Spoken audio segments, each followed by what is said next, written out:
दोस्तों आज एक बहुत ही सीरियस लेकिन इन्फॉर्मेटिव टॉपिक पर बात करेंगे। मेरा एक दोस्त है, उसके बारे में पहले आपको बता देता हूँ। उसका नाम रोहन है, जो पिछले 10 साल से एक कंपनी में काम कर रहा था। उसने एक दिन एक पर्सनल लोन ले लिया किसी काम के लिए। सब ठीक चल रहा था, लेकिन अचानक से उसकी जॉब चली जाती है। पहली ईएमआई मिस हुई तो उसे लगा चलो अगले महीने पे कर देंगे, पर जब दूसरी और तीसरी ईएमआई मिस हुई तो सुबह शाम कॉल आने लग गए, पैसे पे करो। और एक दिन तो रिकवरी एजेंट घर आकर धमकाने लग गया, पैसे दो वरना कोर्ट केस होगा, कल तक इंतजाम करो। रोहन डर गया। क्या लोन ना भरने पर सच में जेल होती है? क्या बैंक आपका घर फोन ब्लॉक कर सकता है?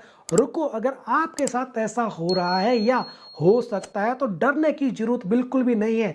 आज मैं आपको बैंक रिकवरी के वो सारे सीक्रेट्स बताऊंगा जो बैंक वाले आपको कभी नहीं बताएंगे। 5 मिनट में जान लो कि ईएमआई मिस होने पर असली गेम क्या होता है। पहला सेगमेंट यहाँ पर जानना जरूरी है, 90 दिन का नियम और एनपीए का डर। देखो, जब आप एक ईएमआई मिस करते हो तो पहले 90 दिन तक बैंक वाले सिर्फ आपको कॉल करते हैं और लेट फीस लगाते हैं। 90 दिन के बाद आपका लोन अकाउंट एनपीए बन जाता है, यानी नॉन परफॉर्मिंग असेस्ट। मतलब बैंक को लगता है कि अब उनका पैसा डूब रहा है। इसके बाद आपके घर कोर्ट से नोटिस आने शुरू होते हैं, सेक्शन 138 एलआरएन के अंडर।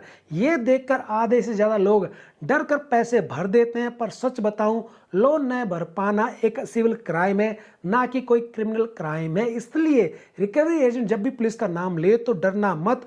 पुलिस के पास लाखों बैंक के केस सुलझाने का टाइम नहीं है। वो सिर्फ हाथापाई या गाली गलौज होने पर जो प्रोटेक्शन के लिए आ सकते हैं। दोस्तों, लोन 2 तरीके के होते हैं। पहले होते हैं अनसिक्योर्ड लोन, जैसे कि आपके पर्सनल लोन हो गया, क्रेडिट कार्ड हो गए, ये इसमें आते हैं। इसमें बैंक के पास आपका कुछ भी गिरवी नहीं होता है, इसलिए रिकवरी एजेंट ज्यादा प्रेशर डालते हैं, क्योंकि उनके पास संपत्ति जब्त करने की सीधी पावर नहीं होती है। सबसे बड़ा हथियार है सेटलमेंट। अगर आप पैसा नहीं दे पा रहे हैं तो बैंक से मोल भाव करो। इसे सब्जी मंडी ही समझो। बैंक बोलेगा 4 लाख दो, आप बोलो मैं 1 लाख दूंगा। आप सिर्फ प्रिंसिपल अमाउंट पर ही नेगोशिएट करो, इंटरेस्ट और जो पेनल्टी है उसको भूल जाओ। अगर सेटलमेंट हो गई तो आपका अकाउंट क्लोज हो जाएगा, लेकिन आपका सिविल जो है वो खराब हो जाएगा। दोस्तों, इसके बाद आते हैं आपके सिक्योर्ड लोन, जैसे होम लोन हो गया, गोल्ड लोन हो गया, कार लोन हो गया। यहाँ बैंक के पास आपका घर मॉर्गेज होता है, कार के डॉक्यूमेंट होते हैं या सोना जो वो गिरवी होता है। एक्ट 2002 बैंक को यह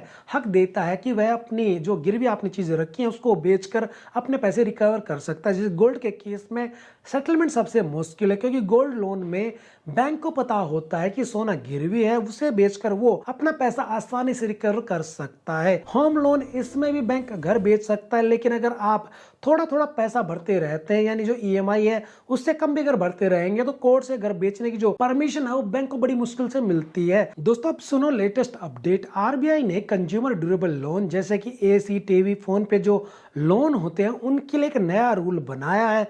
अगर आपने फोन के लिए लोन लिया है और किस्त नहीं भरी तो बैंक अब आपका IMEI नंबर जो फोन का होता है उसको ब्लॉक कर सकता है। उसके लिए आपसे कंसेंट फॉर्म पे साइन करवाया जाता है जब आपकी ईएमआई बनाई जाती है। यानी अगर किस्त रुकी तो बैंक आपका फोन 1 मिनट में ब्लॉक कर देगा। आप उसमें वाईफाई चला सकते हो पर किसी को कॉल नहीं कर सकते। आपका फोन सिर्फ एक महंगा डब्बा बन जाएगा। इसलिए सोच समझकर ही लोन लेना। और हाँ, एक सबसे जरूरी बात, अगर बैंक का कोई रिकवरी एजेंट आपके घर आकर कैश मांगे तो उसे कभी भी कैश में पैसा मत देना। गांव या शहर में कई बार ऐसे एजेंट देखे गए हैं जो कैश लेकर भाग जाते हैं। आपका लोन अकाउंट में लोन चलता है तो आप एजेंट को कभी भी कैश ना दें। अगर आपको पैसा भरना ही है, सेटलमेंट करनी ही है, तो हमेशा बैंक ब्रांच में जाकर कैशियर को दो और उसकी पर्ची यानी रसीद जरूर लो। तो दोस्तों, डरना नहीं, स्मार्ट बनना है।